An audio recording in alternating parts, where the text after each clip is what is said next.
বিসমিল্লাহির রহমানির রহিম। আসসালামু আলাইকুম। কেমন আছেন সবাই? আশা করি ভালো। আমি তানজিনা, আমার চ্যানেল থেকে সবাইকে স্বাগতম। আজকে তৈরি করে দেখাবো কাঁঠালের বিচি দিয়ে লটকা শুটকি ভুনা। এখানে আমি এক বাটি কাঁঠালের বিচি নিয়েছি। তারপর হচ্ছে শুটকি ভুনার জন্য এখানে রসুন, তারপর হচ্ছে পেঁয়াজ কুচি নিয়েছি,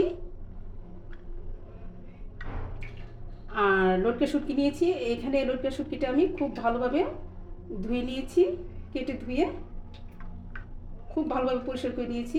দেখুন আপনারা,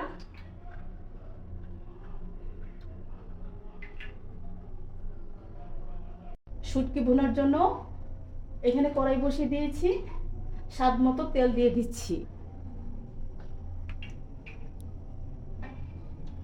এখানে পেঁয়াজ কুচি আর রসুন কুচি দিয়ে দিচ্ছি। বিসমিল্লাহ। এগুলো স্বাদ মতো কম বেশি করা যাবে। পেঁয়াজটা তেলের সাথে একটু ভেজে নিচ্ছি যাতে কালারটা চেঞ্জ হয়ে যায়।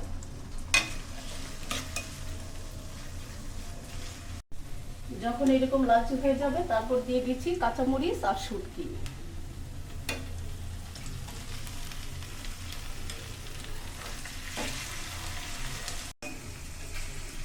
আপনি যে কোনো শুটকি দিয়ে করতে পারেন।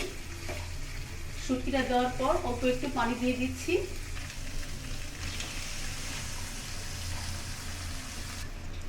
কারণ এখানে আমি গুঁড়া মশলা দিয়ে দিব। হাফ চা চামচ হলুদ গুঁড়া, 1 চামচ লাল মরিচের গুঁড়া, হাফ চা চামচ ধনিয়ার গুঁড়া, হাফ চা চামচ জিরার গুঁড়া, আর হাফ চা চামচ করে আদা রসুন পেস্ট দিয়ে দিচ্ছি। হাফ চা চামচ স্বাদ মতো লবণ দিয়ে দিচ্ছি। এখন এই গুঁড়া মশলাটা ভালো করে মিশিয়ে নিচ্ছি।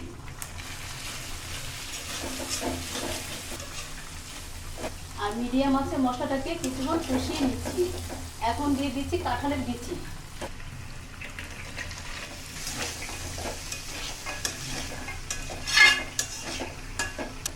মশলার সাথে কিছুক্ষণ কষিয়ে নিচ্ছি। তো এইভাবে করে মশলার সাথে খুব ভালো করে কাঁঠালের বিচিগুলো কষিয়ে নিয়েছি। এখন এখানে দিয়ে দিচ্ছি 1 কাপ পানি। খুব বেশি পানি লাগবে না, কারণ এগুলো পাতলা করে কেটে নিয়েছি। আর ঢাকনা দিয়ে ঢেকে দিচ্ছি আর চুলার আঁচ একদম কমিয়ে দিচ্ছি। মিডিয়াম আঁচে একটু সময় দিয়ে রান্না করলে দেখা যাবে যে খুব তাড়াতাড়ি এগুলো নরম হয়ে গেছে। নাড়া দেওয়ার সময় আপনি বুঝতেই পারবেন যে এটা খুব ভালোভাবে সিদ্ধ হয়ে গেছে।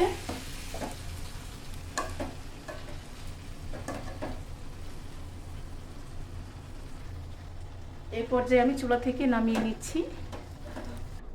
এভাবে করে কাঁঠালের বিচি ভুনা করে আপনি গরম ভাতের সাথে পরিবেশন করে খেতে দারুণ মজা হয়। চাইলে এই রেসিপি একবার রান্না করে দেখতে পারেন। আমার রেসিপি যদি ভালো লাগে, এই শুটকি দিয়ে কাঁঠাল বিচি রেসিপিটা, তাহলে আমার চ্যানেলে লাইক কমেন্ট শেয়ার করবেন। আর বেশি বেশি করে আমার জন্য দোয়া করবেন, আমি যেন অনেক দূরে এগিয়ে যেতে পারি। আর আমার পাশে থাকবেন, এতটুকুই আপনাদের কাছে চাওয়া। প্লিজ পাশে থাকবেন। ভালো থাকবেন, সুস্থ থাকবেন। খোদা হাফেজ।